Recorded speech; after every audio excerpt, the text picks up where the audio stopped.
But what I'm going to talk about today is speaking in the virtual world. And I'm going to share my screen now. Let's see. And so you can see everything, okay? All right. Okay. So the title of this talk is Quick and Easy Tips for Speaking in the Virtual World. And the reason that I've gotten into this is that, of course, in the last year, we have been speaking virtually. And it's a little bit different. I come from the in-person speaking world. I've been a Toastmaster for 30 years, and I really enjoy speaking, and that's what my business is, as John mentioned. So I'd like to talk to you today about this, and I'm going to, let's see here, get through my slides here. Okay, what will we be discussing today? Do we have any Toastmasters in the group? Just put your in the chat there. Let's see, let's get the chat there. Yeah, if there are any Toastmasters in the group, let me know, because in Toastmasters, we usually teach people that there are three main points to any talk you're giving, whether it's a 5-minute talk or a 1-hour talk or a whole day talk. 3 main points. So guess how many main points I have? 3 main points. So the first point is going to be, what are the advantages and disadvantages of virtual communication? The second point is going to be practical tips, and I think this is probably what you came for virtual communication. And then finally, I'm going to talk a lot about the Zoom video communication platform. I'm sure that everyone out there has used Zoom or something like Zoom. So a lot of these things may be familiar to you. Some of them may not be familiar to you.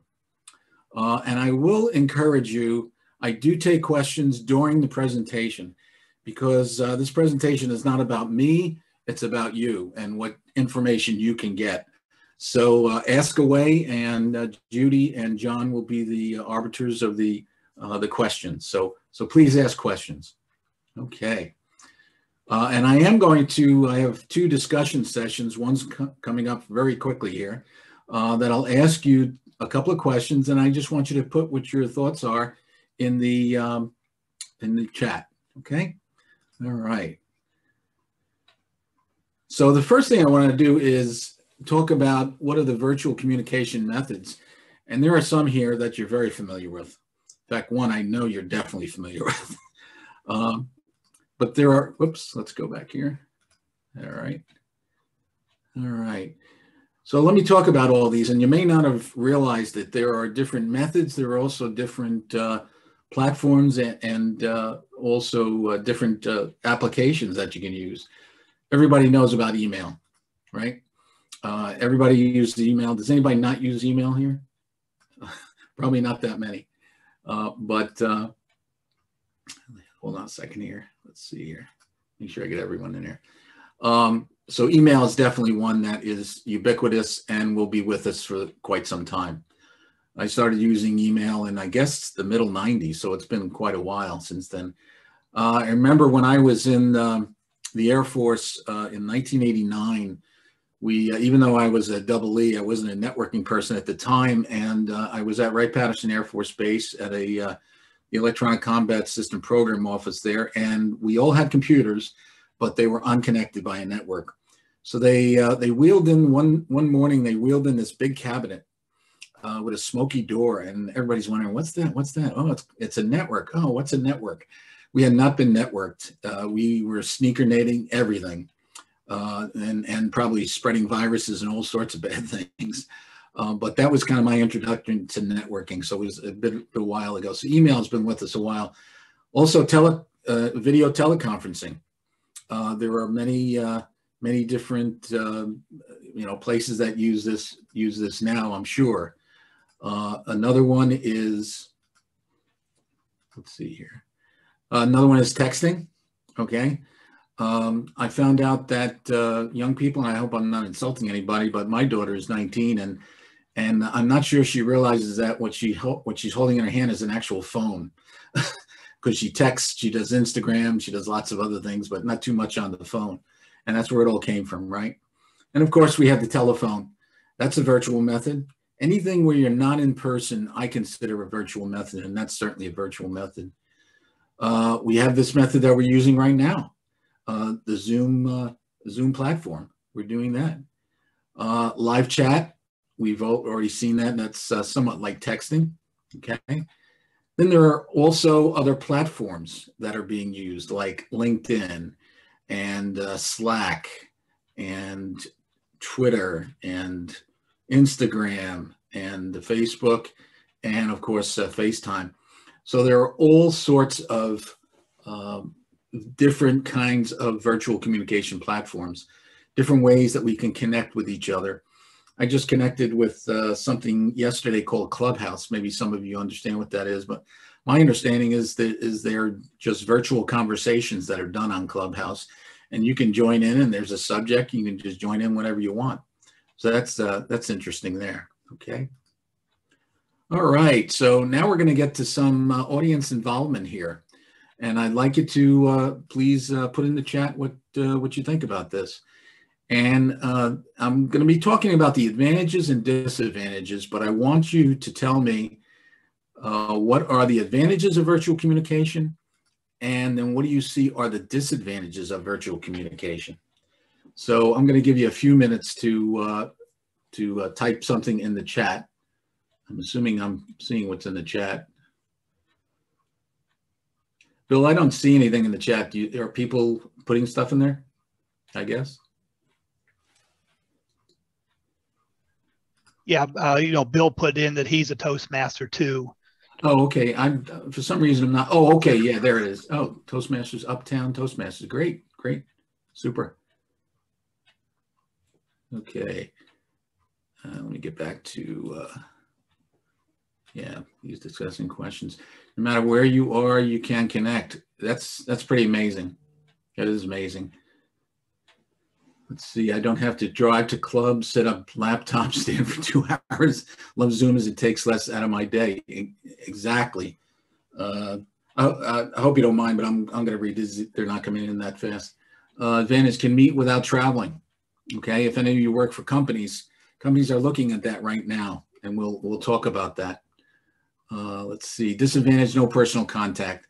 That definitely is a disadvantage. Cannot see facial expressions. And I will say there was a study done about 20 years ago. I'm sorry, 10 years ago, by a person named Dr. Albert Moravian. He was a neuroscience type person at a professor at UCLA, and he did a study to see what was the percentage of contribution to communication of the actual words we use, our tone of voice, and our body language. Does anybody want to take a guess as to how much percentage, at least in his study, were was the actual words? Anybody want to take a guess? Just put it in the chat. What do you think? What percentage?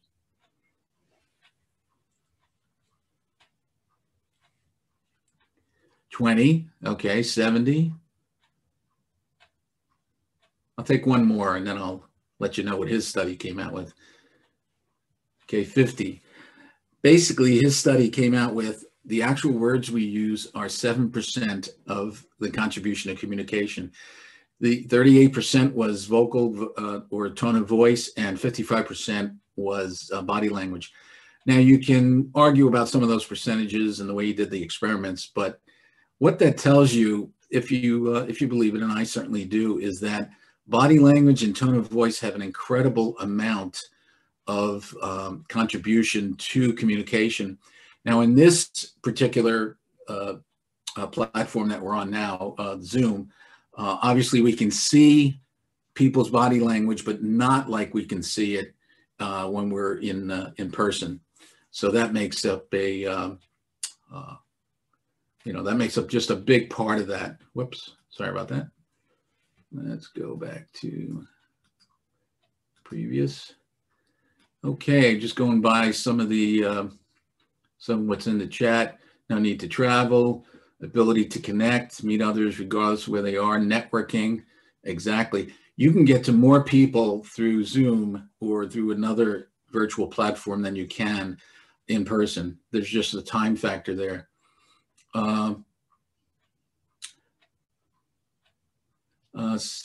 Okay. Let's see. I have a direct message. Okay. You can now be in a Walmart and be connected to Zoom. Some people are sending me a direct message. You might want to put to everyone. Just click on the name and then it'll say everyone. Positive added meeting last night that would have been canceled if physical attendance were required, maybe in a snowy area. Can be frustrating for those that are not familiar with computer and technology. Definitely. I teach a course for the Diocese of Arlington. We have about 35 people on the course, and there's always someone that has a problem with the technology, or they have an older computer, that type of thing. So what are geographic areas available? You know, disadvantage, no personal interaction. Yes, definitely. Ask the expert sessions and let everyone ask their questions and show them virtually in most cases. Okay. People who can't travel, distance, physical limitations, etc., can meet. I'm on the older side of age, and I'm assuming maybe some of you are also. And there'll eventually become a time when I probably cannot travel. So this is going to be an eye-opener for me in a way that I can stay connected. Many don't show up for some reason. That is true. Easier to communicate across time zones. I don't see a connection for everyone. Disadvantage, don't like lurker who won't identify themselves. That is true. In the class that I teach, the Diocese of Arlington, Virginia, requires everybody to have their video on. I can certainly understand in this during this presentation that you don't. It's not a problem, but I'm seeing what you're saying in the chat. Okay, what I'm going to do is I'm going to go to the next couple of slides. I'm going to talk a little bit about the advantages that I see of virtual communication, and some of them are already in the chat. So let's go through with this. First of all, you can reach more people. Okay, there's just definitely. I took a course on digital courses from September to December, and there were, on the initial webinar, there were over 1,000 people on the webinar. So as long as you can take some questions in the chat, that's probably okay. We're on something called Zoom meeting now, where you all show up in videos, and you can ask questions and you can unmute and things like that. There's also something called Zoom webinar. We'll talk about that a little bit later. When you have a lot of people and you can't have people asking individual questions with their voice, they put it in the chat. But you definitely can reach more people. Let's see here. You can connect to anywhere, okay? Anywhere in the world, all right? As long as we have the internet, and we'll get into something that you need to make sure about your internet there. It's enhanced collaboration of remote teams. One of my clients is the Resilience Building Leadership Program. It's based out of Burbank, California. And what they do is they certify people in leadership. They have a course that they give in different levels. But their business model is that everyone is remote. So they have no brick and mortar existence. And even their instructors are remote. I give a course called the Presentation Skills Masterclass. It's a 2-hour course for 5 people. And we basically have them give a speaking sample. The group evaluates them, and then I evaluate them. And that basically takes up 2 hours after you're discussing everything. And I've had people on one of them I gave last summer in Honolulu, San Diego, Chicago, the same actual training. So you can connect to anywhere in the world. I also belong to, let me just mention one more thing. I also belong to a leadership breakfast where we had a presentation from somebody from Japan that was in Japan giving it. So that definitely is the case. There's no meeting space limitations, right? Because you're in your home or you're in your office, and you don't have to worry about how many people will be coming and do you have enough seats. And certainly during COVID, I'm sure we'll eventually get to in person, but then you have to worry about distances and all that kind of stuff. You don't have to worry about any of that in virtual communication. Let's see, saves travel time. Obviously, companies don't want you know, if you don't have to travel, that's time away from you doing something for the company. Wearing relaxed attire. You know, I've noticed that, you know, when I went to meetings in the past, in-person meetings, the men will be wearing a tie, the women will be wearing smart suits, you know, business attire. And I've noticed that we've gotten a lot less, well, a lot more relaxed as far as what we're wearing. I usually wear a jacket and an open collar, and that's usually okay for a presentation in this world. Let's see, whiteboard opportunities. That's certainly a case. And by the way, you can keep putting stuff in the chat if you want, and we will get to it. Okay. Whiteboard opportunities. My wife teaches a class for the Northern Virginia Community College, and she uses the whiteboard feature, a math class. So you usually have to have a tablet because the mouse usually isn't good enough to do writing with, but that's another case. Let's see. Okay. Another one is helping the environment. Okay. The airplanes that we don't take, the cars that we don't drive in, the mass transit even that we don't use because we're meeting virtually helps the environment, right? Okay. Less emissions, that helps the environment. So that's good. Another one is more people will attend meetings. Okay. We right now have 67 people on this meeting or this presentation. And that probably would not be the case if you had it in person. I already talked about saving on travel costs and hotel costs and the time that it takes to do both of those, right? And then no time wasted on arranging travel. In small companies, the people that are traveling actually arrange the travel. Larger companies, there may be somebody else that does that, not the traveler. You can record virtual sessions. This session is being recorded right now, and you can go back and look over what was discussed during the session. Let's talk about the disadvantages of, and we've already gone over some of these that are in the chat, but some of the disadvantages are it's hard to read body language. Okay, I'm sitting in a chair right now. If I don't pull my gestures up, you won't see them. Okay, so that's you won't see these, and that's a big part of your body language, right? Body language is 55% of communication, at least according to Dr. Morabian. Another part is that you're still not together, and someone did bring this up in the chat. You're still not together. You don't have that feeling. You can't get the full feeling of being part of a group. So that's definitely a disadvantage. Another one is maybe your computer needs to be upgraded. I had someone on my 35-person class that I give for the Diocese of Arlington, and she asked me, actually, do I have a camera on my computer? So some people don't have cameras. Some people, just have computers that are very old, or they borrowed from somebody else. And it's interesting, whenever you borrow a computer from somebody else or you're using someone else's computer, the name that comes up is the name that previous person had. And I've seen some crazy names. A possible compromise of information. I'm sure some of you know about, well, you all know about cybersecurity, but some of you may know about hacking and things like that. Unstable internet. I can't tell you, when you're giving a presentation, you have got to have unstable internet. I have Verizon Fios in my house, and I'm not advertising them. I don't get any remuneration from them. But I'm in my basement now, my basement office, and I actually have a booster to make sure that the signal is strong enough. And I do have the equipment to actually plug it into my computer too. I'm not doing that now, but short audience attention span. Has anybody, somebody show me in the chat, has anybody noticed this in the past? A short attention span in the audience? I've noticed that a whole lot. In fact, when you have a lot of people on a presentation, it's hard to keep track of what people are actually doing.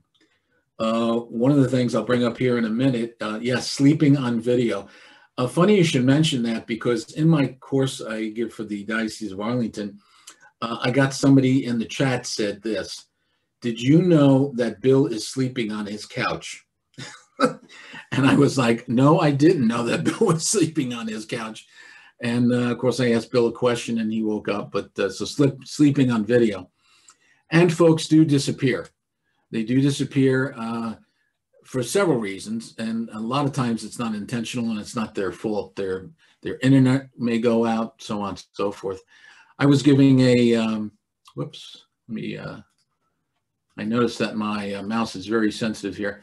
But another story, I was getting my irrigation system, believe it or not, even in this cold weather, I have an irrigation system for my lawn, and I was having it renovated, adding in more sprinkler heads, that type of thing. So Miss Utility comes out and they mark where the, everything's underground where I live. They mark where the electrical lines are. They mark where, hopefully where the internet line is. Well, they didn't mark one line. And guess what happened? They cut my internet. This was on a Thursday. I was delivering another session of the Arlington Diocese course on that Saturday at 9:30. And I had to do some fast dancing to get somebody out here on Friday afternoon from Verizon, and they actually fixed it. So it was a little dicey there, but internet has become as essential as the water coming out of your tap or the heat coming out of your furnace. So it's very, very important to have good internet. Local distractions. Your kids are coming into the room. Let's see, what else? Your cat is walking across your keyboard, all those types of things.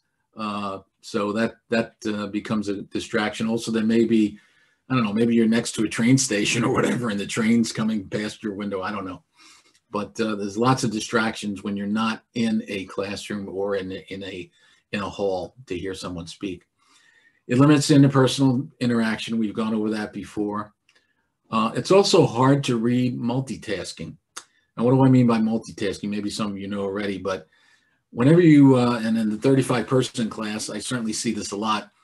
People are doing something else. They're answering their email.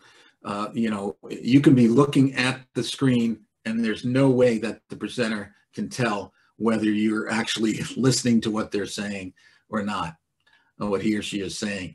So that's something that's hard to handle sometimes.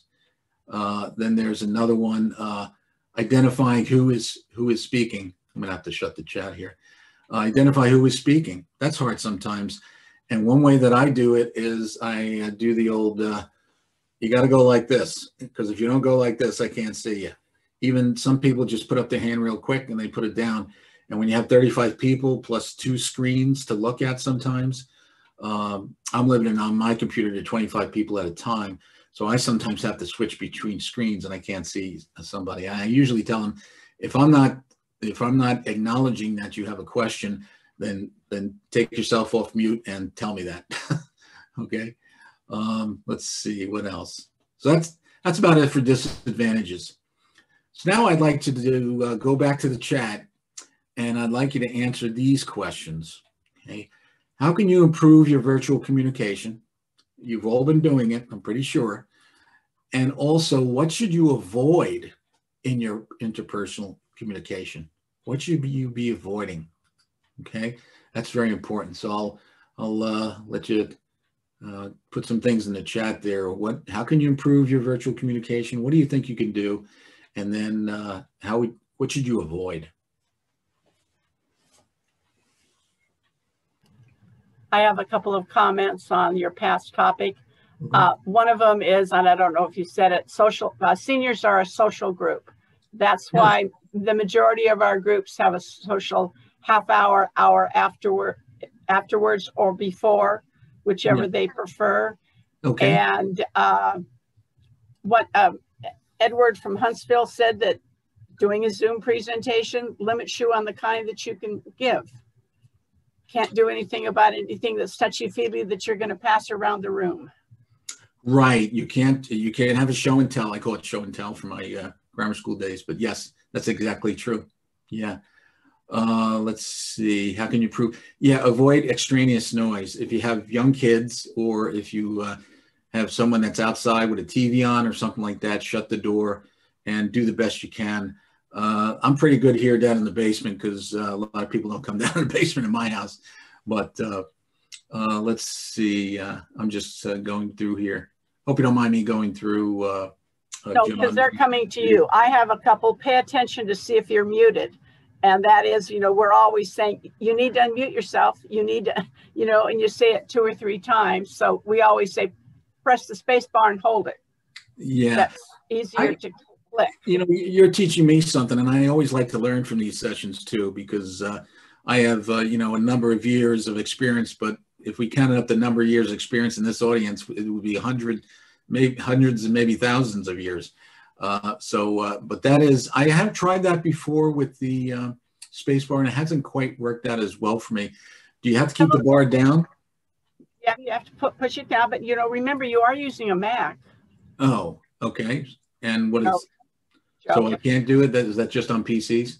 No, that's just a joke. Oh, okay. Yeah, Macs don't do as much as PCs. You need to avoid backlighting. And one of my favorites is they will have the ceiling fan going 90 miles an hour and you're going like this. And that's a big no-no as far as I'm concerned. I'm sorry. Let me put you back on again. You're going like what? I said the ceiling fan and light are on, and that's what you're focusing on instead of the person, because you get fascinated with it whirling around. That's right. That's exactly right. Exactly right. Avoid eating, and you know, don't comb your hair, don't put your lipstick on, whatever. Do that before you get in front of the camera. That's very good. That's very good. I do tell my my Arlington Diocese class that we usually meet at night from 6 to 10. It's a 4-hour class with some dealing with a heavy subject. So I usually tell them, you know, if you need to eat something, but if you're in a professional atmosphere, certainly you don't want to do that. And we're going to talk about backlighting. George Bowden, excuse me, talked about that. Backlighting is bad, and we'll talk about that. Avoid extraneous noise. Microphones and camera used by attendees vary greatly. That is true.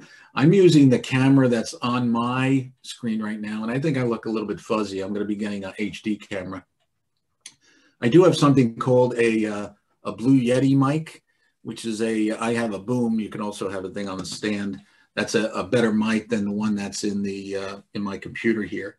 And you could get something called ring lights.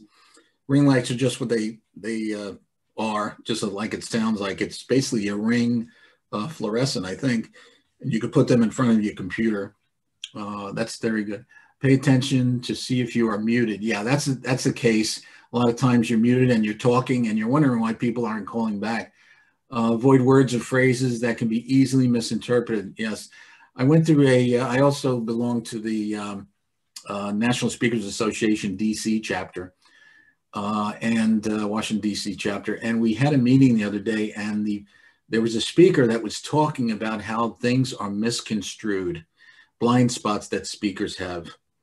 And it's very true. And a lot of it has to do with the way people are brought up. A lot of people in our country are not native born here, or even if they're from different parts of the country, they'll be different what words mean. So that's very important. Let's see, include video clips, avoid noise in the background. Definitely. Video is very big right now. And I have plans to put some videos in this particular training. I haven't done yet, but there's ways to embed. I do have another training called Great Speaking is Critical to Great Leadership. And I do include some videos there of great leaders like Winston Churchill, Martin Luther King, and a few others. So avoid virtual black backgrounds and backlighting. The best background is not a virtual background. It's your actual background. I do have a friend. She's the one that does eCam in a group I belong to called the Speakers Without Borders, and that is. And actually, I need to click here. Hold on a second. Yeah, let me get the second one up there. And basically, she's saying that plants are very good in the background, lights in front of you. If you have books, you have a bookshelf in the back. She goes as far as to say, make sure all the books are upright, and even color coordinating the books, like the same color books should be in the same place. That's a little bit too far for me, but those are the types of things that you have to think about. Avoid, don't talk over others. That's tough. That's tough. In the chat, it's easier because you're just putting things in the chat. With a big, we have 67 people in this group, and if you all were on audio, that would be tough. Let's see, don't talk to others. Avoid logging on from a phone.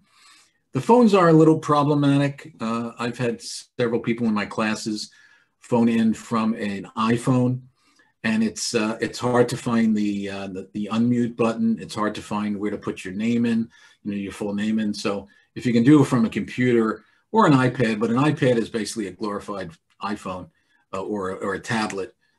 So that's tough. Turn off your video when eating. That would be a good idea. Turn off your microphone and camera when eating.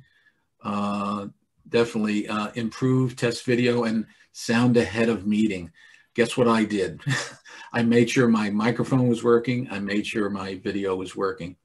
Because there are several different, I have different speakers and different microphones that I could use.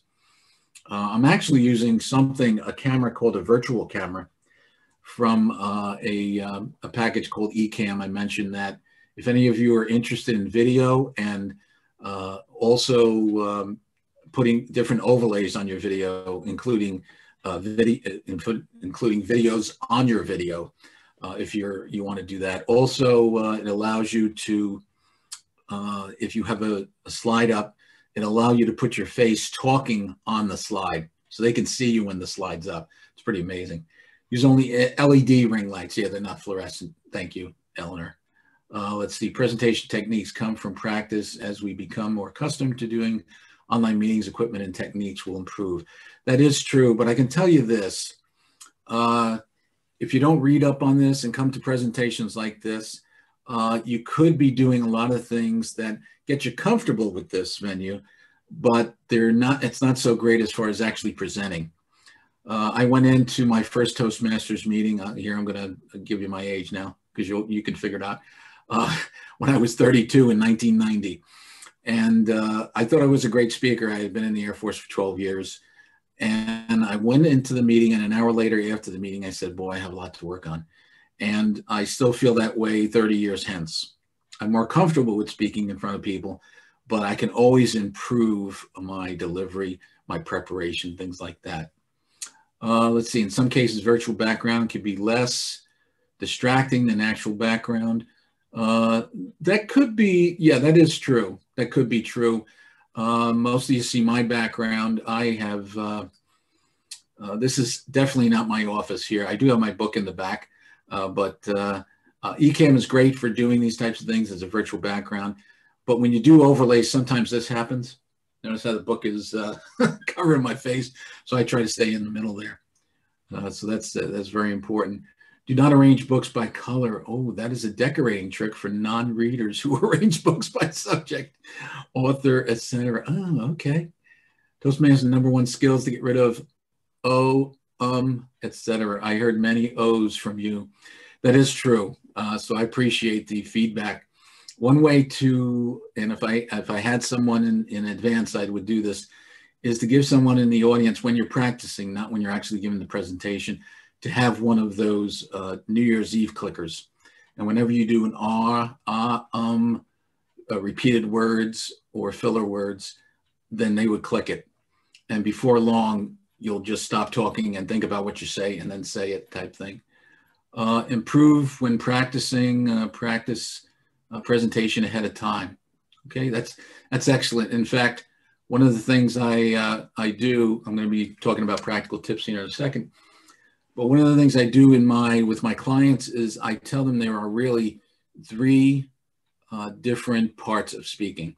There's the preparation part, which people always give short shrift on, and especially STEM people. And I hope I'm not insulting any STEM people out there, but usually we just want to do the slides and then give the presentation. But practicing a presentation is really important. Then there's the actual delivery, okay? But there's also a follow-up. Okay, you might have given a call to action to the audience or asked them to do something. So there's follow up with that, and also getting feedback from the audience because you want to be able to improve your speaking. Okay, So let's see, improve, don't be afraid of silence. Oh, excellent. When in groups discussion, don't feel the need to fill every second. Silence gives people chance to process what they have heard and formulate questions and comments. And let's see, just being a Toastmaster does not make you a perfect speaker. Of course not. Absolutely not. Toastmasters is an organization that allows you to practice your presentation skills to improve your speaking. And what's great about it is it's fairly cheap. I belong to the Burke Toastmasters here in Burke, Virginia, and it's $51 every 6 months. So it's fairly cheap. Okay. Designating a co-host to filter the chat. Absolutely. Don't go to a presentation where you don't have a host. At this one, it's I believe John and Judy, and they've done a great job about that. But because they can filter out a lot of things. One of the leadership breakfasts I belong to is the Reston Leadership Breakfast, and there's a wonderful person there that's the host, Eric Martorella, and he is just fantastic. He takes care of all the housekeeping part of the. Let's see. Let's get back here. He takes care of the housekeeping part at the beginning of the meeting. He also handles the breakout rooms.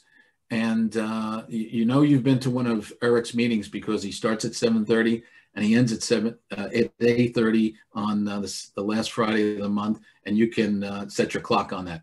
He always does that. So that's great. So let's talk about some things that I think I've seen in the chat, but there's some that probably aren't. So one of the things you need to do is raise your gestures, right? Because remember what I had said, I can't see gestures that are down here and nor can you see them, right? But you can see them up here, okay? Another thing is, wear appropriate clothes, okay? For this type of meeting and, you know, in this type of group, I believe, you know, tell me if I'm not, but I believe I'm wearing the type of clothes that I need to. And contrary to popular opinion, I'm not wearing my pajama bottoms. Okay, I've heard that. I've heard lots of jokes about that. But one of the things that it does, even if you're in a virtual world, is when you go dressed the way you should be for that presentation, if you were giving it in the in-person world, you will feel more confident about yourself. That's one of the tips I talk about with my clients. Wear appropriate clothes. Sit or stand back from the screen. Now, when you're on the screen, you probably see a little tiny video of yourself. So you may be thinking, well, if I sit back or I stand back from the presentation or from the computer, that maybe they won't see me, but they will. And the advantage of standing back is that you get more body language. Your legs are, you know, probably from your knees up is good enough. You get a lot of body language from that, and you'll have a better presentation, even though I'm sitting today. Sit in a comfortable chair, desk and chair. You may be there for a while. My friend Wendy King, who does the eCam, she has a Camp eCam every Friday, and she says to sit in a chair that does not have a back. You probably see the back of my chair here. And the reason for that is that way all they're seeing is you. Now I do have a chair that's shorter in the back, and it was just too uncomfortable.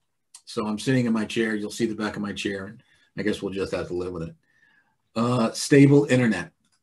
That's really, really important. I can't tell you how many times that, and I have a business coach like most businesses do, speakers have. I have a speaking business coach, and he is deathly afraid. He does a lot of these over Zoom, a lot of meetings and trainings, and he's deathly afraid that one day his internet will go out. And I basically tell him that, you know, if the internet goes out, it goes out. It did go out one time during my 35-person class for the Arlington Diocese, and people just knew to get back on. Okay, we kind of know that now for being in this world for a while. You can also mute the audience. Okay, and that's like probably what our hosts are doing today.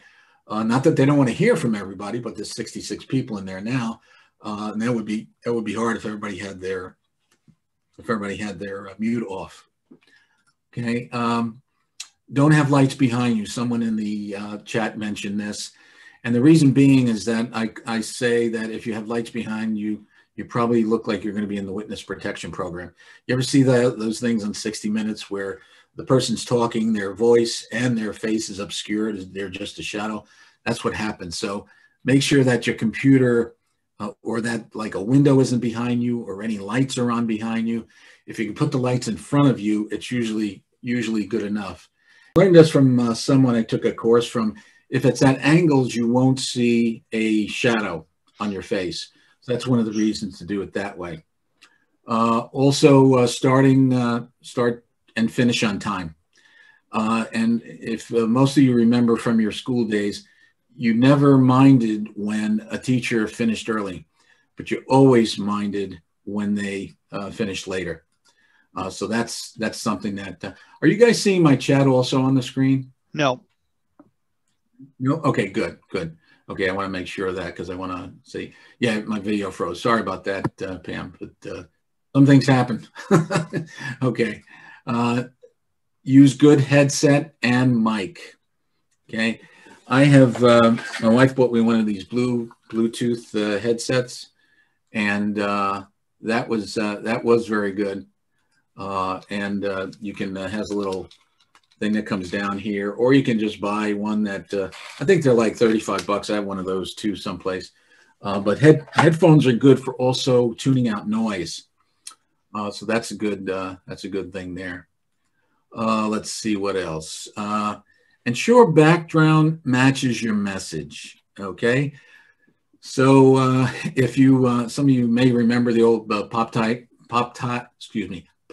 cartoons, and you may have one behind you, but if you're talking to the Lawyers Association or the National Ophthalmic Association, you probably don't want that behind you. So be careful of these, the backgrounds, whether it's virtual or not. Test the mic and the speaker before you get to the presentation. Now, even if you do that, you saw that I froze a little bit. It had to do with this eCam. So sometimes you may still freeze, but remember, just keep checking. So every once in a while, I check to see whether my my video is frozen. It's not frozen now. So let's move on here. Also, use a late day computer. And the reason being is that, especially one that has a lot of RAM, and I'm talking to the choir here about RAM, but I believe RAM is the easiest way to increase the speed of your computer. And the reason being is that I remember on the old Apple II Plus I had, it had the disk that I could save on was a whopping 140K. And I mean, that was like blazing speed in those days. But what would happen is the program would switch in and out different parts of the program from the disk. So that took a long time. So the biggest thing you can do to speed up your computer, I believe, could be wrong here, anybody has another opinion, but I think it's RAM. So that's very important. Also, explain video platform features. You heard John talk at the beginning of the platform, or the beginning of the presentation. He did a great job of explaining where you need to go get things, you know, how you raise your hand and so on and so forth. So that's very important also. Let's see. Let me do a previous here. Okay. Engage the audience often. Okay. I will say that when I coach clients for in-person and especially for virtual speaking, you need to engage the audience. Now, one way I engage you is through chat. There may be a spot later on, I'm not sure what John said on that, but there may be a spot where you can actually ask questions, and I'll certainly answer them, and I'll stick around as long as you guys want. But that's very important, engaging the audience. And one way to best engage the audience is to do your homework before you get to the presentation. So I did a little bit of homework on the group. I know you're a varied group. You're not totally homogeneous, but I knew that some of you are maybe close to retirement, maybe retired. Some of you have a high technology, I won't say IQ, but technology acumen, and some of you maybe have a lower one. So I had an idea of who the audience is so that I can talk to you on your terms. And that's very, very important as a speaker, whether you're doing it virtually or in person, to talk to the audience using the vernacular that they know. Get personal. It's very hard to get personal in this sense. So let me give you an example. If I'm in an in-person presentation, I may say something like, I'm married and I have 4 kids that range in age from 19 to 39. And that may be okay for that audience. But when you're in this kind of situation where you're talking to people remotely, you really want them to maybe identify with you. So I can tell you that my son, who's 23, is an ensign in the Navy, and he's down at nuclear power school. And my daughter's a journalism. My daughter Jackie is a journalism major. And somebody in the audience is going to either have a niece or a son or a daughter or a granddaughter or grandson that had that same kind of situation, or maybe tell you a little bit about my background. I was in the Air Force for 21 years. There'll be people that are veterans in the audience. And you want to do that so that people can start identifying with you. That's very, very important. Oops, let me see here. Okay, I think I missed one here. Where is that? Oh, here it is. Get personal. Yeah. Exaggerate your vocal pitch. Remember, according to Dr. Morabian from UCLA, he says that vocal pitch, or your tone of voice, is going to account for 38%. So you want to be a little more animated. And the way you do this is, if you want to be serious, a lower voice usually works. If you want to convey information, a talking voice, the way you talk in conversation with somebody else, works. If you want to invoke excitement, then higher pitched voices usually invoke excitement. So that's another one. And then the final one is use speaker view. And there is a reason for this. If you don't use speaker view, you're not quite sure, out of those 65 videos that you see there on the screen, who's actually talking. And it's hard with the little tiny video window to see when people's lips are moving. A lot of people's lips are moving, but there's really only one person talking. So so that's something there. So okay, we have a couple of other. Let's see, Frozen. Frank's Frozen. I do like that movie, but I shouldn't be frozen on the video. Let's see. I can hear John. Let's see. Yes, we can see you. Thank you. Let's say with high-level Intel processor chip, at least i7. Viewers can see up to 49 screens at a time on their monitor. With lower level CPU chips, there may be a maximum of 25 screens displayed. Okay, I've heard someone else tell me this. And Eleanor, if you can, if I can prevail on you to maybe send me an email and tell me how you do that on Zoom, I'd really appreciate it. Okay, like I said, I learned also. I'll show you what my well, let me put it in the.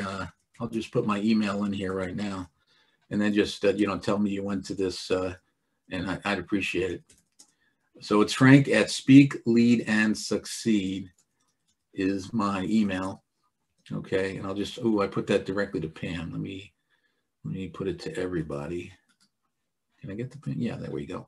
Let's see here, everyone, and I'll put it in here again. Frank at Speak, Lead, and Succeed.com. Okay, everybody sees it. And then Eleanor also said a bulleted list is clearer and easier to read than the dark blue clouds in the random position. Oh, okay. I'll think about that. I was trying to make it a little more visual. I gave a presentation last week to the Reston Chamber of Commerce on starring in your own story. I did it with another wonderful person, Jen Dalton. And she did update some of my slides, and I was trying to put more pictures in, getting it, not so many words. But thank you. I really appreciate that. Let's see. So now we'll go on to the next slide. So those are practical tips. But remember, there are a number of virtual platforms. I want to make sure that, and I think between this whole audience of 63 people, that you've probably seen all of these. But let me go through them. And this is not an all-inclusive list. You probably heard of WebEx. There's WebEx meetings. There's Amazon Chime. That's one that probably not as much. Adobe Connect, Zoom Webinar, which is not what we're on. In Zoom Webinar, your video basically is not shown and you're all muted. The only way you can talk to the presenter or get your message to the presenter is through the chat, or there's also a Q&A box also. Go to meeting. We've seen that. Whoops, where is it? Go to meeting, Google Meet, Microsoft Teams. Some of you may be on that. Excuse me, Teams does more than just virtual communication. It also, you also have a database where you can put documents, so on and so forth. Team Meter Viewer is another one. Zoom Meeting, which is what we're using now. We're going to be talking about that. Okay. AT&T Meet. Go to Webinar, which is the GoToMeeting, but it's a webinar version of that. Skype for Business. We use that where some places where I've been. And that's kind of where we are. But what we're going to talk about now is Zoom Meeting. And I did see some people put some more stuff in the chat. So let me see this here. Let's see. Function of video advanced settings. Okay, I'm going to have to go to that. Thank you, Kurt. By the way, everybody's still on direct message. If you can click on the little down arrow and put it on everyone. That way, everybody can see everyone in meeting. That way, everybody can see what you're saying. Let's see. Mary says, actually, I really like the way you were showing the points. Dark blue clouds on light blue. I find it much more engaging than just bullets. Okay, well, I appreciate that. And I appreciate all your comments. And I do like to put bullets on. The trouble with bullets sometimes, and if you keep them short, they're great. But a lot of speakers, and especially, I've seen many engineers, I'm an engineer, I think I can say that because I've done it, put a lot of information on there. The slides are supposed to support you as the speaker. They're not supposed to become the focal point for the presentation. And if you put too many words on a slide, too many thoughts, like even complete sentences, then people will start reading the slide and they'll start ignoring you. So that's what we need to do. Oh, okay. All right. See that message to everyone only available to host right now. Okay. So we'll deal with that. Okay. So let's talk about Zoom, which is what we're on right now. Okay. Again, not an exhaustive list, just a list to get the juices flowing if you're not familiar with Zoom. And again, I get no remuneration from this, but I've been on probably 50 to 70 meetings on Zoom. So I've noticed a few things. So first out thing you can have is breakout rooms, and really all the different platforms have breakout rooms. So that usually, is not a problem. Some of them have rooms where you can actually go in and out. I know the host can go into any room, that type of thing on Zoom. Also screen sharing, which is what I'm doing right now. You never be able to see this presentation without screen sharing. So that's an absolutely essential thing. You can hold meetings on this, remote meetings, right? You've seen that. You can do virtual backgrounds with Zoom. Okay, I'm using something called Ecamm again. And if anybody wants to know about that, just send me an email. You can record the meetings, the webinars, and the chats. In fact, this meeting is being recorded. That's another thing you can do with it. You can meet remotely. There's a mobile app for your phone, right? There's a mobile app for this phone.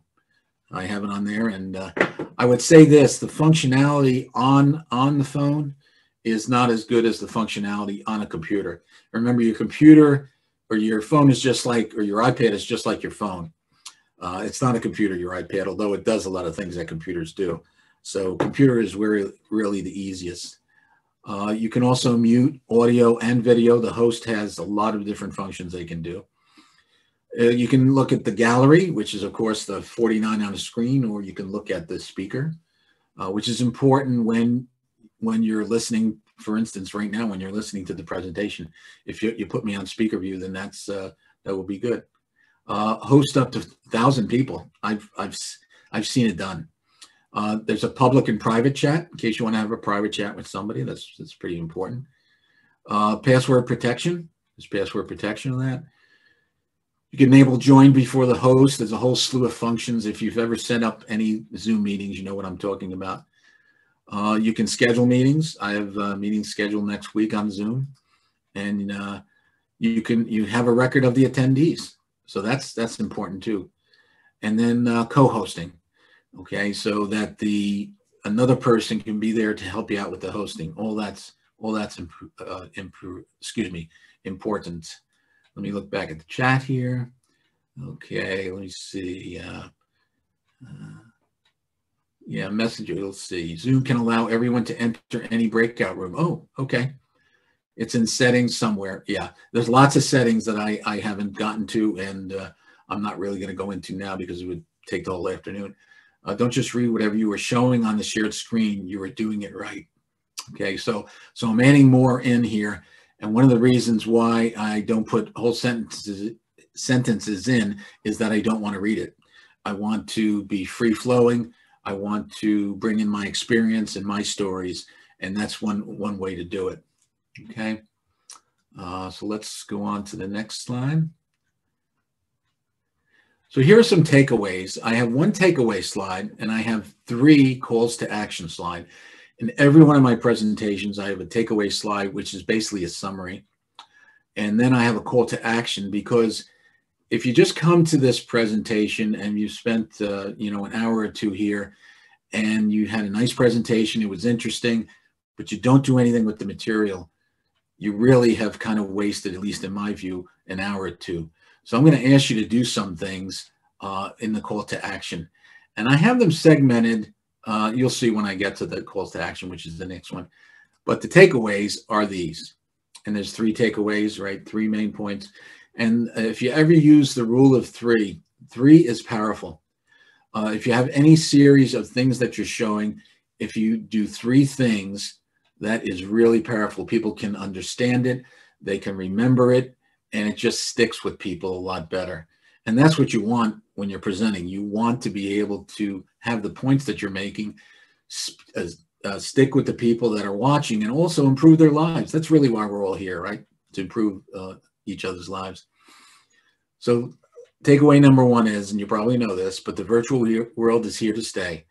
I hear about people afterwards, after COVID leaves us and whenever that might be, but the virtual world is here to stay.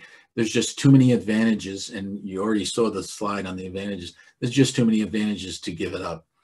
So my recommendation is to embrace it and make it work for you in your life and your business, because there are many things you can do in this type of atmosphere or platform that you cannot do in person. Second thing is, learn what you can and cannot do with a virtual communication platform and implement what you can. One thing you can't do very well is body language. So maybe use more gestures, or maybe stand back and give your presentation standing up. For a formal presentation, and not that this is not a formal presentation, but for a presentation where you have to be men in a suit and tie and that kind of thing, and it's virtual, then I would stand up. You may want to stand up if you're doing an interview also. Lots of interviews are being done through this medium. And then the third thing is, great presentation skills are greatly needed in the virtual world too. So a lot of the same things that you read in books, maybe my book, Speak, Lead, and Succeed, are things that are very applicable to the virtual world also. So seek out consultants, take courses, read books, watch videos to improve your presentation skills. It's been estimated that your ability to get along with others and bring others to your point of view accounts for about 85% of your success as you go on in your career. A large part of that ability comes from presentation skills. So this is something that could be money in your pocket. Now, I'm going to talk about calls to action now. And I'm splitting it up, and I certainly don't mean to insult anybody, but I'm splitting it up this way. That's my Uncle Sam there, call to action. There are business owners out there. There are non-business owners that may be semi-retired or retired, and everyone else. So I'm going to give you 3 slides here on things that you can do in this next week. So the first slide is business owners. I'm a business owner myself, okay? Write down and implement, I am going to read this, write down and implement 10 ways virtual communication can increase your productivity, save costs, and increase collaboration with others. And let's face it, business is all about networking, and this is a great way to network on this in this platform. Connect virtually with 10 people inside and 10 people outside the United States who present great business opportunities for you. And they're all over the internet. And finally, plan and implement. You notice I have the word implement there. Implement a virtual world showcase of your business's products and services. Advertise it. There will be people that come. They'll find you. I talked to one person one time, one consultant, and he said, everyone has a tribe out there, and they're looking for you, and you're looking for them. And your job is to find them, and for them to find you, for that matter. Okay? So that's for business owners. But if you're a non-business owner, and let's say you're semi-retired or close to retirement, or maybe even not, write down and implement 10 ways virtual communication can help you transition to full retirement, stay connected with loved ones, and increase collaboration with others. I do every Christmas, I do a Zoom meeting or holidays with my my two boys up in New Jersey. Matt's 36 and married, and Mike is 39 and married with 2 kids. And I do a combination Zoom meeting, and it's a great way to get to see them and that type of thing. So I'm down here in Virginia. Using social media, connect virtually with 10 people you know and 10 people you don't know who have similar interests to you. And there are all sorts of different ways to find out who has interest or who has similar interests. And I can, if you want to send me an email or afterwards during the question and answer period, I can certainly talk to a few of those. And the final thing for non-business owners, semi-retired, is develop a plan to stay in touch with the people from above and implement it through social media. Everybody makes great plans, excuse me, but there are not many people that implement those plans. And if you don't implement it, it's just a mental exercise. It won't improve your life. And then finally, for everyone else, kind of along the same lines, you know, implement 10 ways you can increase your connection to others. Stay connected with loved ones, you know. Connect virtually with 10 people you know, 10 people you don't know. Okay, I do that all the time. Develop and implement a plan, implemented through social media to stay in touch with the people from above. So that's really important. I just want to look at the chat here and see what people have been saying. Let's see. Zoom can allow everyone to enter any breakout room. Don't just read. Okay, keep camera stable. Don't hold it in your hand. Very good. And I did find out that this thing we call a phone, a smartphone, there's a camera on here that is actually better than the one in the computer. And you can use this on a little tripod behind your computer, right where your green light is at the top of your computer now, that you can use the camera from here to feed into your computer. I'm not doing that now, but okay. So let's see here. All right. So I want to talk just a couple of minutes about a couple of books I've written. One I contributed to, and one I've written. The first one is called Leadership in Trying Times: Advice to Lead and Succeed. This is a book that I wrote with 17 other authors from the Speakers Without Borders group. And I wrote chapter 10, which is Great Speaking is Critical to Great Leadership in a Crisis. Okay. And my other book is Speak Well and Prosper. And I believe John is going to talk about, please stay till the end, because some lucky person from this that has attended here is going to get a signed copy of this book. I launched it on January 30th, and both are available through Amazon, Barnes & Noble, and Books A Million. This book came about from the blogs that I've been written. Every blog I have has a call to action in it. Yeah, I guess on this side. Every blog I have has a call to action in it. And that's really important because you want to make sure that, on this side, you want to make sure that whatever you're reading, you can use, right? So this book is one to do that. I also have a chapter in here, or a part of the book in here. I have 6 parts of the book.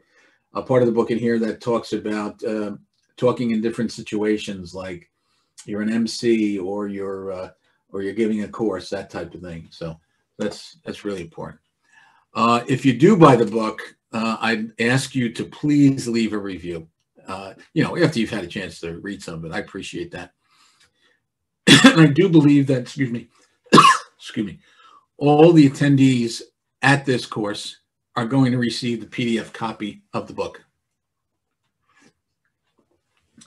I do put out a weekly newsletter Excuse me. And if you're interested in that, I have to get your permission to put you on the list. But if you are interested in the Presentation Skills weekly newsletter, please send me an email to frank@speakleadandsucceed.com. That's frank@speakleadandsucceed.com.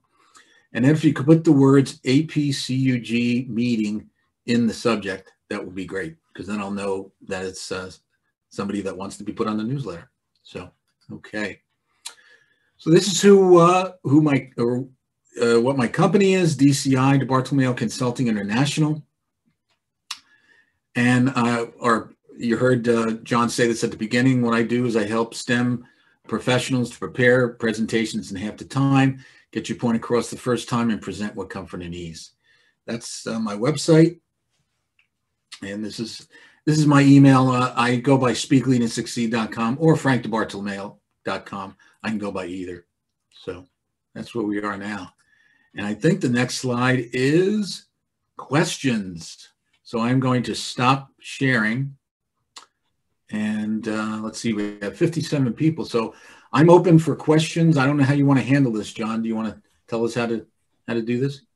Yep, the easy way that those who've been here before will do not what Judy's doing by waving her hand, will be by clicking the raise hand in either the taskbar at the bottom of Zoom, or if you don't have the newest one, going to the participants, and there's a list there. Because with all the people and videos on, videos off, we can see you in our attendance list as to what you do. Then once Judy calls on you, then you can unmute yourself and ask questions. So Judy, you had something you wanted to say? Okay. I just was demonstrating the way to do it because I'm in kindergarten. Yep, okay, and I'm in first grade. I would like Frank and John and Bill to all save their chats and send them to me, because I had a gazillion comments that I didn't have the opportunity to talk about. And I will send the chat comments to everybody who attended. And as to the drawing, I snipped everybody's name out of the participants list, printed the list out, and gave everybody a number. So just so you know how we'll do the random drawing, so to speak. Okay. And when you ask your question, don't forget to lower your hand. Hey, Murray, you're on. Okay, I will lower my hand. Anyway, if you don't, I will. One of the things I did put it in the chat area, but I think on the very last slide, you talked about contact 10 people you know and 10 people you don't know. And now the part about I'm retired. I do a lot of Zoom meetings. I do Google Meet. I do Jitsi. And for the family, FaceTime I find is the very best. But that's just usually for just a few people. But the one recommendation you said, connect virtually with 10 people you don't know. I'm wondering how you suggest I do that. Well, yes, I definitely have an answer for that. What I would do is you have different hobbies. You're a golfer or whatever. I'm not sure what your hobbies are. Yeah, I teach genealogy. Oh, okay. Well, genealogy is a big... And I have a genealogy group that I lead virtually, but... Oh, okay.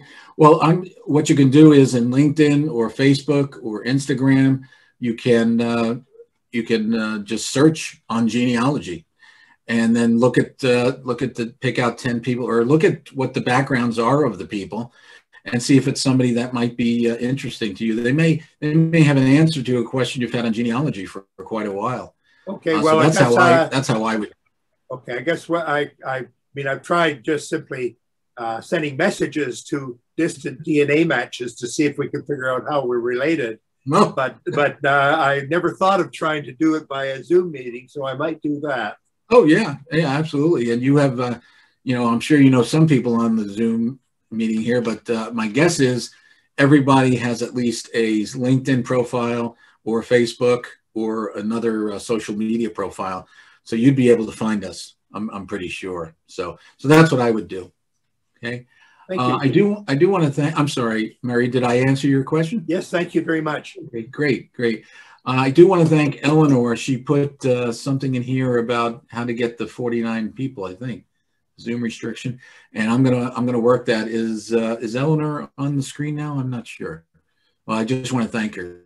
Thank you very much. And it's a key to the processor, because I have a new computer, but I don't have an i7 or i5, so I still can't do it even with my beefed up machine. I have an i7 and I get 25. Come on, you guys. I need some questions here. Don't be shy. And don't forget that, as Frank said, that switch it to speaker view, and then you can see whoever's talking. Murray. That's a great idea. I did ask this question, but on on Zoom, how do you get a record of the attendees? I sometimes, on some of my genealogy meetings, I'm so busy with running it that I forget to keep a list of the people who've attended. And then I usually have to ask one of the people who was there, hey, did I get it right? But I've never seen how to do that. Judy's got the best answer. Murray, I'll be more than happy to send you how to run an attendee report after your Zoom meeting. I appreciate that. And does that work for the free version? Yep. Okay. Thank you. Judy, you have to be the host to get it. Oh yeah, I am the host for those meetings. Yeah, Judy, that might be a good thing to send to everybody. Just suggestion, because I'm sure a lot of people want to know that. We've done this on several of our workshops. People have let me know in the chat box if they want a copy of it. Oh, great. All right. Okay, yeah. Kurt, do you have a question?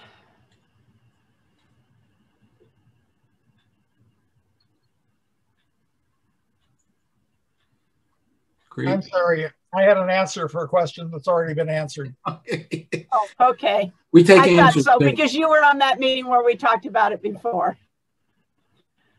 Okay, you guys, we all know we're not perfect speakers when we give a meeting, or we are afraid to give a presentation via Zoom. So let's ask some questions. Let's everybody get comfortable with doing this, so I get more presentations for workshops and or virtual technology conferences.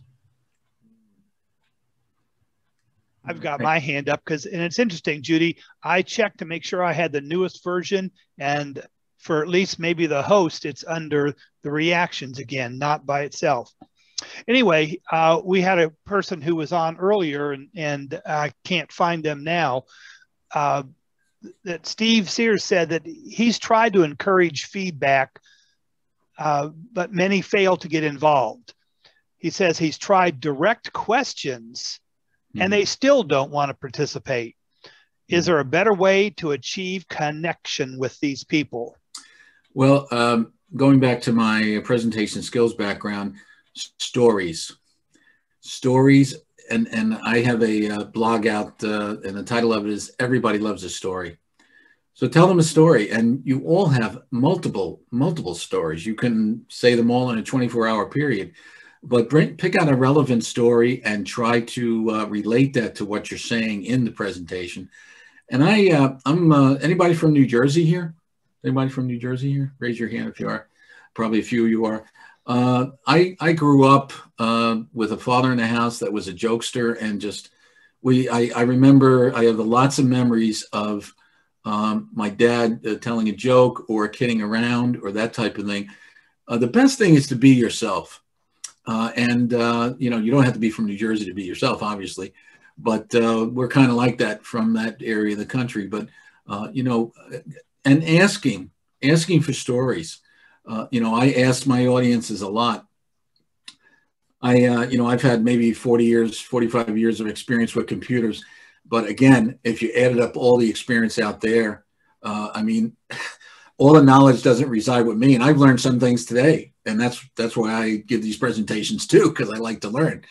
You know, just kind of, you know, maybe have some questions that are planned that you can ask.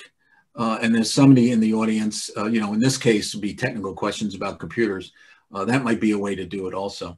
So hopefully, does anybody else have anything they want to add to that? I do. Yes. Judy? My standard response to when nobody asks any questions, which is usual with this group, until they get going and then they go on and on and on, which is fantastic, is in my adult ed class, and I taught adult ed to seniors for 22 years, I would ask a question and everybody would go and throw the key away. And they just all look at me, deer in the headlights. And my comment would be, everybody, not everybody, but usually people are afraid to ask questions because they think people will think they're stupid. And there are no stupid questions. They are clarifying questions. And the first person that would ask a question, I would see students going like this. They didn't have guts enough to ask it, but somebody else did. And after that, the ice was broken. And then my other comment would be, you know, I'm in kindergarten tomorrow. And when I ask the kindergartners a question, they're going to fall all over themselves answering me. And I would like it to be that way here too. Isn't that funny how we lose that growing up in our world? We get gilded or yes, however you want to call it, and we don't want to ask. I'm sorry, Judy, are you done? I didn't want to. No, I'm saying clarifying questions is what it's all about. Definitely, definitely. And one of the things I teach my clients is that whenever anybody comes to a presentation like you have all done today, I'm thinking that I'm pretty positive about this, that you didn't come here because you thought it was going to be a terrible presentation. Now, you may still think that, but you didn't come here thinking that that was the case. You want to see a presenter succeed, okay? And just think about when you've gone to a talk or gone to a presentation and the presenter is having a problem with slides or whatever, or his video is frozen, okay? That makes you feel uncomfortable, doesn't it? You want to think that you came to a presentation and that you're going to get something out of it. And I think people generally want to see other people succeed. So think about that when you're the presenter, and even when you're asking a question.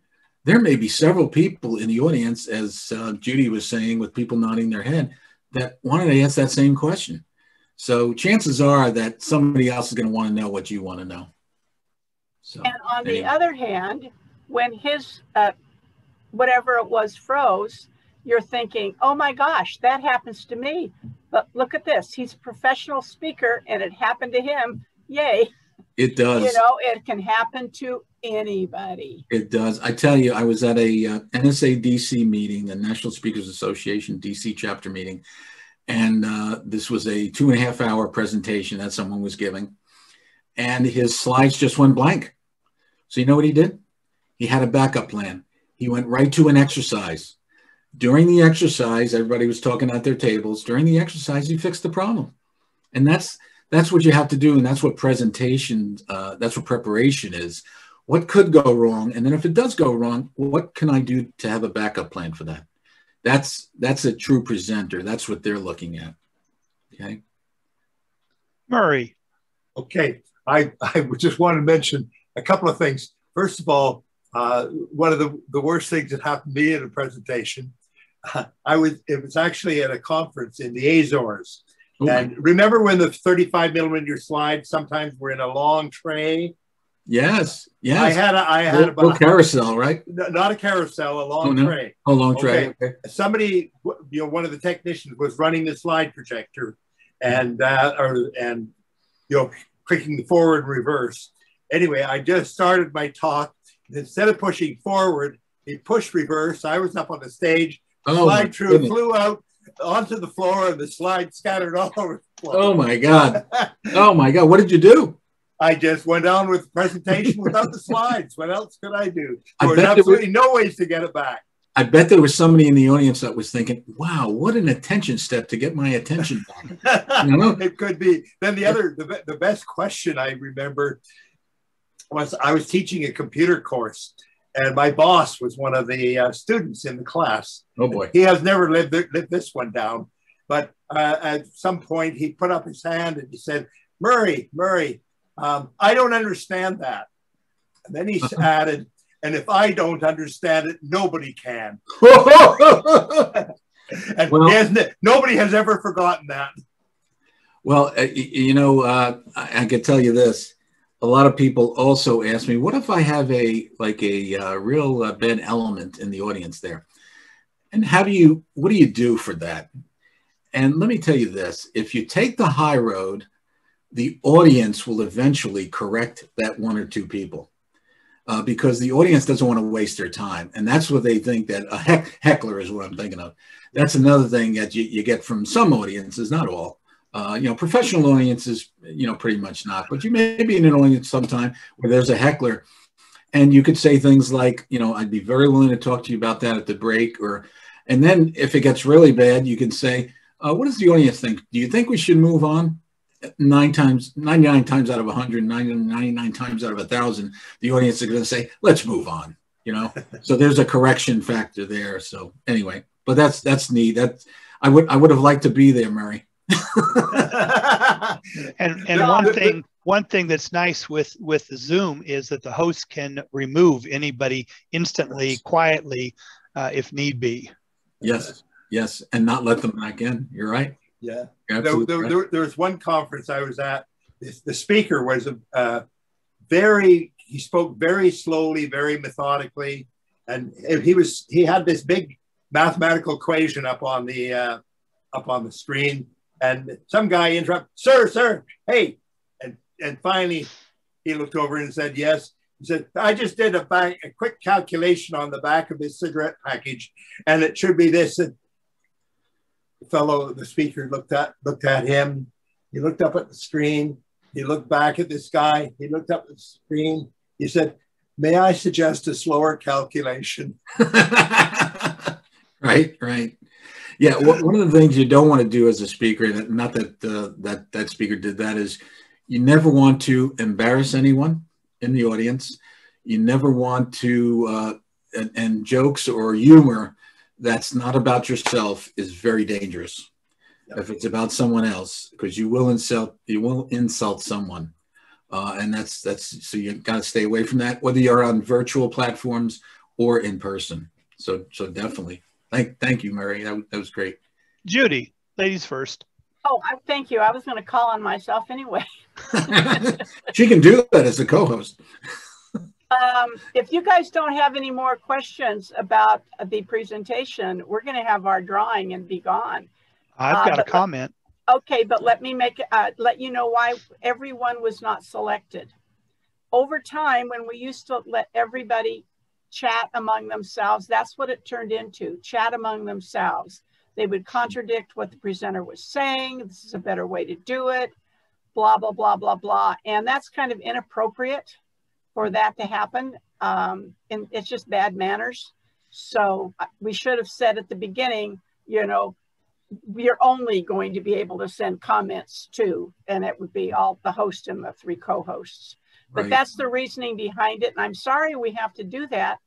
But, everybody you could see people were like this, looking at their chat and not really looking forward and paying attention to the presentation. Right. After John talks, I wanted to just go over, there were some other comments in the chat, but yeah. You go ahead. Over to you. Yep. Going back to the comment about questions, we have a member in my group that a lot of times I think people who come to our meetings think she's the dumbest person ever, because she asks, as we said, not a dumb question, but she asks questions that she knows other people won't ask. So she asks them in their place so that the questions get answered, because she can tell somebody looks like, I don't know what he's talking about. She probably does know what she's talking about, but the other person doesn't, won't ask the question. So she raised the hand, asked the question, and other people say, wow, thought she was supposed to be smart. She doesn't seem to know anything. But she has to speak for the others. Yeah. Outstanding lady. Yeah. Kurt. Yeah, Kurt, go ahead. I was clicking and I clicked you. I'm going to put in a plug for appropriate hardware. For a long time, I have had 2 monitors on my desk connected to the same computer. And if you're running a meeting like this, that's really handy. As an example, right now, I will see the speaker on whoever the speaker is, on my left side, and the right side is a gallery view. I've got a machine that I set up specifically to do this, and I did it a long, long time ago for other reasons. And I remember saying, I know I'm going to like it. And after I did it, I never imagined how much I was going to like it. Okay. Wow. But in Zoom now, I've got a couple of friends that regularly do this. One of them is a Mac user on usually either a desktop or a laptop, but he will routinely connect his iPad as a second monitor and do the same thing. I've got another friend that configures two dissimilar monitors. It's not something I would recommend, but it's better than one. It is so beneficial when you're running meetings like this. I highly recommend it. Mm-hmm. Now you have two computers, right, Kurt? No, this is one computer with two monitors on it. And yes, I have multiple computers. But... Oh, you have that too. Oh, okay. I see what you're saying now. Oh, all right. So you can, oh, wow. That's good. Right. As an example, right now, I'm seeing Frank on the left side and everybody else has got video turned on. And that's less than 49 of you. Your video feed is on the right side. So you can do that with Zoom. You can have two different views, or? Yeah. And the view that I have on my right side now could be a gallery view or a speaker view. Okay. When you were sharing your slides, okay, your slides were on my left side, and I could still see you and other people. Oh, okay. On the right side. Okay. Yeah. Oh, super. Wow. And in my case, Judy. Oh, this is absolutely outstanding. JJ, thank you so much for this. There is no such thing as a dumb question. Any questions, let me know that the person is at least listening to me. And in my sake, I would say, and paying attention. That is perfect. Right. Thank you so much for that. Right. Yeah. And Frank, I was going to put in that in my case, as the host, I'm running a laptop as a participant. So I see exactly what everybody is seeing. And then my mainman is running the meeting. So you're in there two times. It's like your two instances, right? Okay. Correct. Okay, yeah, that's what I see. I see some people have some things in the chat. Ray Baxter said, when you optimize for a video clip, the text becomes distorted. Is there a method to fix this so text will be clear? I don't know the answer to that question. Does anybody else know? Bell to reactions. Put your hand up. I'm sorry, who's talking? John, do you have an answer to that question? All I can remember, and I told Ray, is that I thought Bob G said, don't do it, and it'll be okay. Okay. Bob G said to only check that one box, the sound box in the lower left-hand corner, and ignore the one to the right of it. Okay. Pretend it's not there. Your volume is on too. I can answer it. Okay. Yeah, but go ahead, Ray. Yeah, if you're showing a video and you don't check optimize for video, then the audio and the video will be out of sync. Oh, wow. Ooh. I have to talk to Bob G about that. Yeah. That's the opposite of what Bob G said. Right. Oh, well. There is somebody waving their hand, but I can't tell who it is. Michael. It says Michael, but it's not Michael. No, it's a lady. It's a lady. It's Mel Polker. I don't have a question, Frank. I just have a comment. Yes. On you stated something about getting personal and engaging the audience often. Yes. As president of a computer club, once COVID hit, all of our computer clubs, at least in the East Valley and Mesa, went dead. I mean, we just went dark.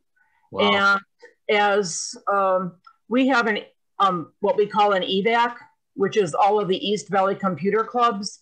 We used to meet for 5 months or 5 times a year. And of course, we just weren't going to do it any longer. Right. And we thought, well, that's kind of crazy. We can still do this with Zoom. When we did meet, we'd exchange ideas, what every club was doing. And when we met in person, we would be exchanging ideas. And of course, at that time, it was like, well, we can still do this again. So the idea of getting personal, exchanging ideas was still brought forward. Fantastic. Exactly. And the idea of getting personal with how we exchange ideas with computer clubs, what we were doing, how we were doing it. Now, of course, almost every club that I know of is in limbo. Very few clubs are meeting.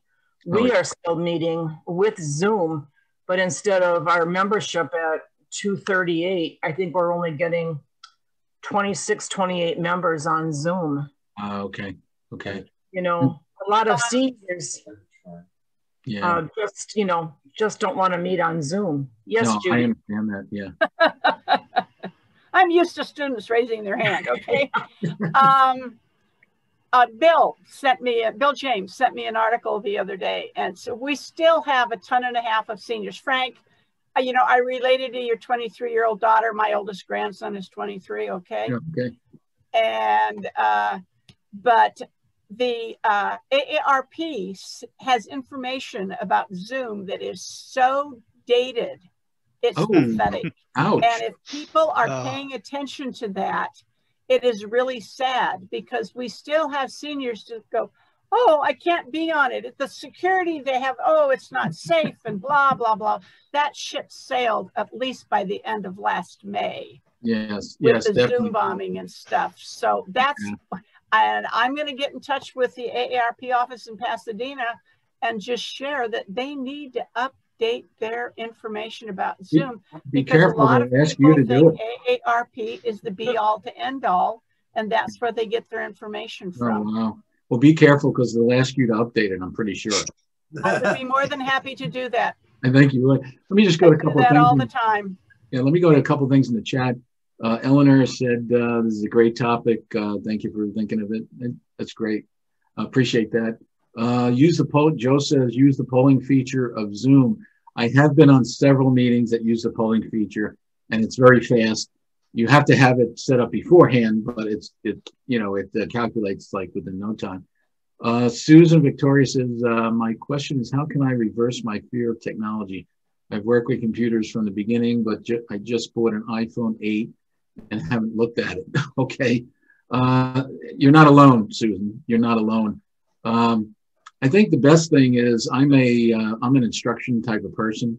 And I just look at the instructions, and I use it for what I need it for. I don't need to know everything that it can do. I'm sure there are things that this iPhone 12 can do that, maybe it'll wash my clothes and cook my meals. I think not, but who knows? So just kidding. But use it for what you need it for.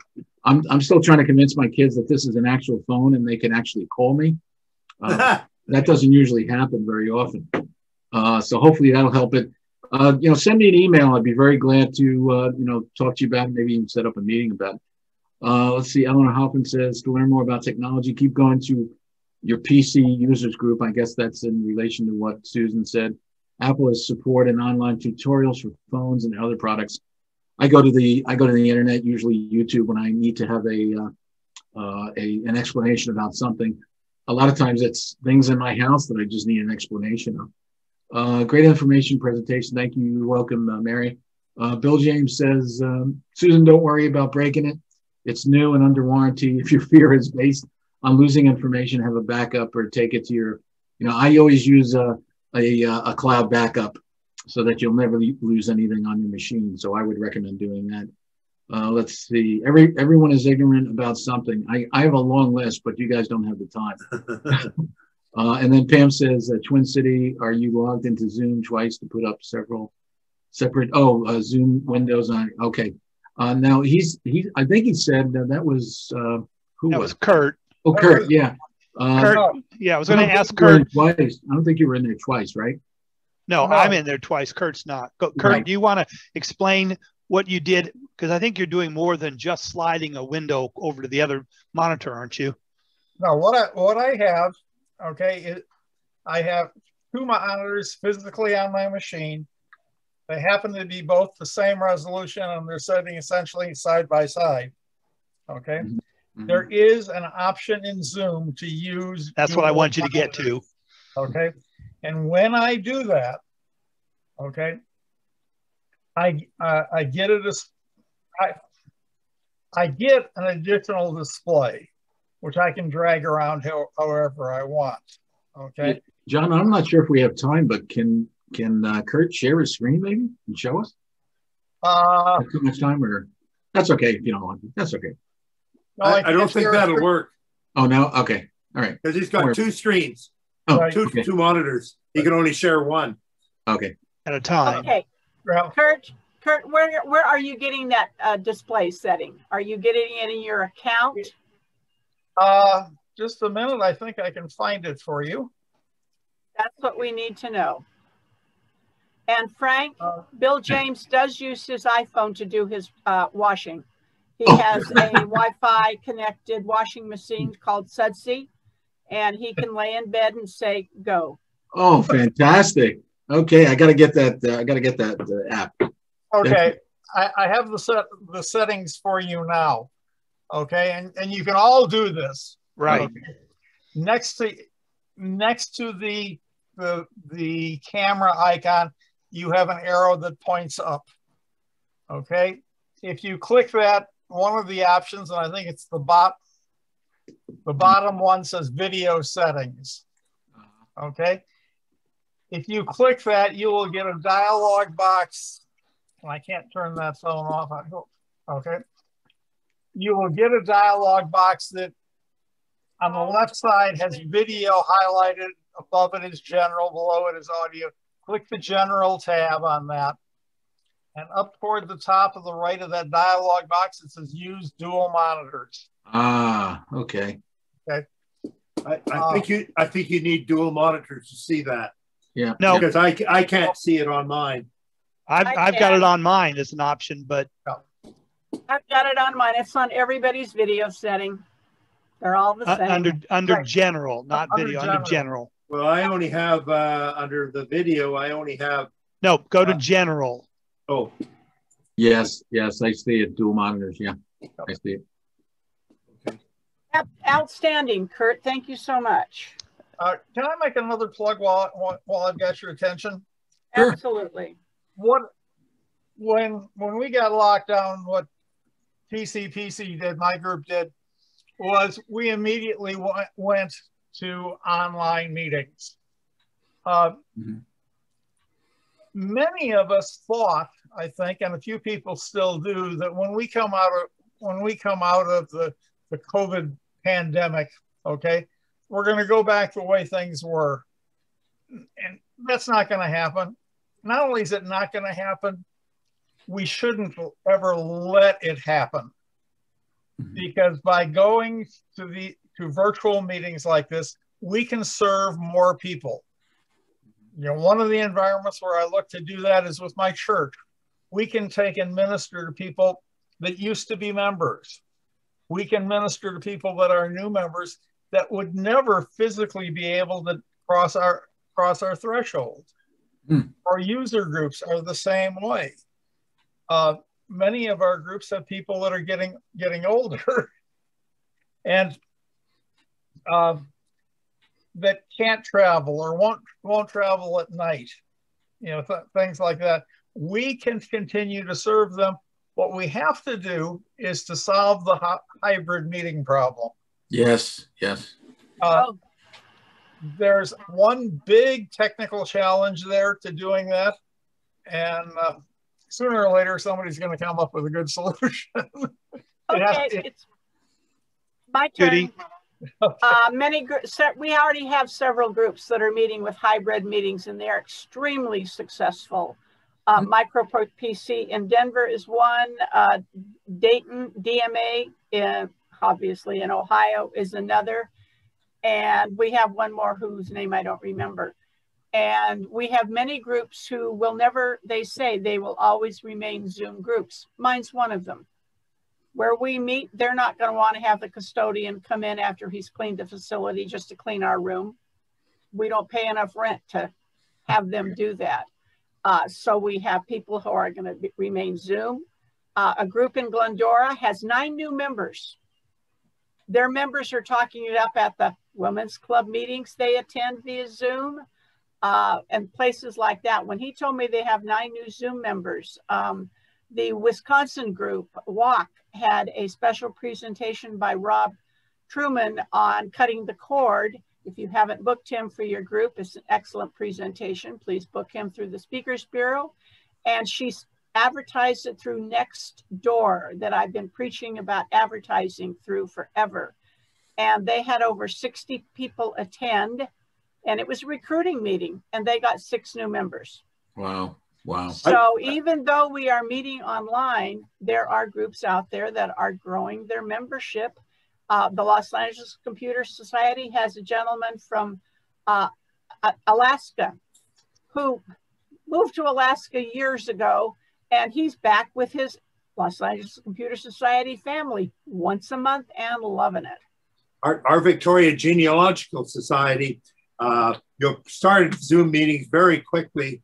And for the general meeting, first general meeting that was done by Zoom, they had more attendees than they had ever had at a general meeting. At our Scottish special interest group, we even have a guy, this would have been completely impossible, from Scotland, who has joined the group. We've got several new members to the Victoria Genealogical Society now, because people have heard about it, and now they've paid for the membership and they've joined. And of course, Victoria Computer Club has been using Zoom, or in case of the Linux group, Jitsi, almost since the COVID situation occurred. For a little while there, when they did reopen a little bit, I was able to hold my genealogy groups as a hybrid meeting. The only problem with that one was that the place where we meet, which is a free space provided by one of the local grocery stores, their Wi-Fi isn't as great as we would really like. But that's worked well. But the Zoom meetings work really well. And I've even had, well, let's see, one of our Zoom meetings, we had somebody from Jamaica and someone from Ontario joining in, as well as the regular members from locally. Yeah, I belong to 2 leadership breakfasts. And we were meeting in person until last year, like a lot of groups. But since then, I've noticed on the Zoom meetings that we have been having every month that there are people from Japan, Hawaii, Chicago. And I'm thinking to myself, what's gonna happen when we actually can meet together? There is going to have to be some kind of hybrid meeting going on, because we can't just discard all these people that are from points unknown. So that's hybrid meetings, I think, are here to stay. JJ. It's extremely, before JJ talks, Carol Picard says it's an easy way for snowbirds who fly south, so to speak, to keep on attending the meetings. I've been in meetings in Florida, and I'm in from New York, I'm in from Pennsylvania. We just don't have people coming in from Canada. Right. But again, it's very easy to set up a hybrid meeting. And over to JJ. Okay. This is just to back up what Kurt was saying with the dual monitor. This is my setup. As you can see, I have dual monitor set up. And you can see my messy office. But you see the presenter on one side, and you can see the group, the gallery on the other side, and then here again to the far right, you can see the text screen. So this is the way, when I do my meetings, this is what I see. Yeah. Right? And I have 3 cameras hooked up to my computer because I'm doing all kind of weird presentations. Wow. Very impressive. Thank you, JJ.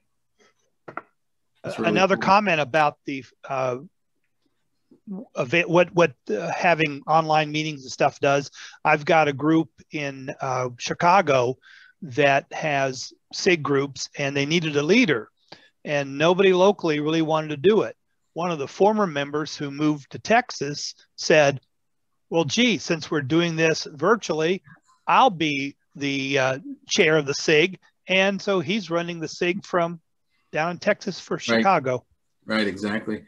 Judy, I just wanted to mention, did you want to have the drawing for the free signed book? Yes, we have 2 more questions, and then we'll have our drawing. Oh, okay. Edward Kennedy from Huntsville. Yeah, could somebody give a presentation on do a hybrid meeting? That's a great idea. I can ask. It's a great idea. Over to Bill James and his question or comment. Oh, in reference to hybrid meetings, one of the ways that can be achieved is live streaming through YouTube. And we're working on that. So at some point, maybe we will be able to give a presentation of how that's done. That's one way to solve the hybrid meeting. Bill, how long have you been in Toastmasters? 40 years. Wow. I just thought I'm a you'd like great to deal know that, older Frank. than I'm a great deal older than our speaker. Yeah, we all are. Wow. And, Okay. 99% of us I don't joined work. Toastmasters in 1972. Wow. Wow. I applaud you. And I'm retired. Oh, wow. He's retired Army FAA. Oh, wow. Cool. Okay, let's have our drawing. Okay. Drum roll. So, Frank, as our presenter, would you please choose any number between 1 and 63? How about 57? Is Tiny from Kate? Oh, Tiny, you're there from Cajun Clickers right in front of my very eyeballs. Congratulations. Yay. And thanks for the articles you write for your newsletter too. Keep it up. Tell you what, Tiny, if you could put your full name and your address in the chat, the book will get to you faster. And if you're not comfortable doing that, you can send it to me, jtalor@apcug.org. Yeah, that's fine. I'm trying to, you wanted us to... Gotta think, remember what my real name is. No. I can find you via Pat, okay? You can't hide from me. This is cool. Hey, Frank, yes. This was outstanding. Thank you so much. I really appreciate you doing this for us. You're welcome. I'm sure everybody learned a bunch, and like I said, I would love to have more people giving BTC presentations. So this might make you a little bit more comfortable. Their problem usually is they're afraid of the unknown, not being able to have eye contact with anybody. And once you do it, it's no big deal. Absolutely. Absolutely. Thank you so much. Oh, so John, do you want to do your closing thoughts? Our thoughts are to thank Frank. It's been great. You're welcome. You're welcome. It was great. Thank all of you that have attended today. Reminder that we've got Wednesday workshops coming up next week, and then 4 out of the 5 Wednesdays in March. Watch your newsletters. If you're an officer who gets the email from your advisors, please pass that information on so that the regular members know about these different activities. We'll leave the chat box open for a little bit in case you have other questions or comments that you might want to share with Frank and some of the others. You will receive an email if you attended today. Not that you just registered, but you will be receiving an email with the PDF, with Frank's slideshow, and with a link to the video that will be a private, unlisted link just for you because of your attendance.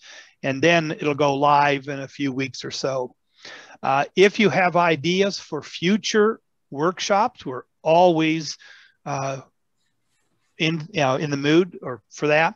I had somebody question me in a group that I spoke with about the benefits of APCG, was concerned about after the code was over, would all these extra things go away? And I said, nope, we're into this and it's beneficial.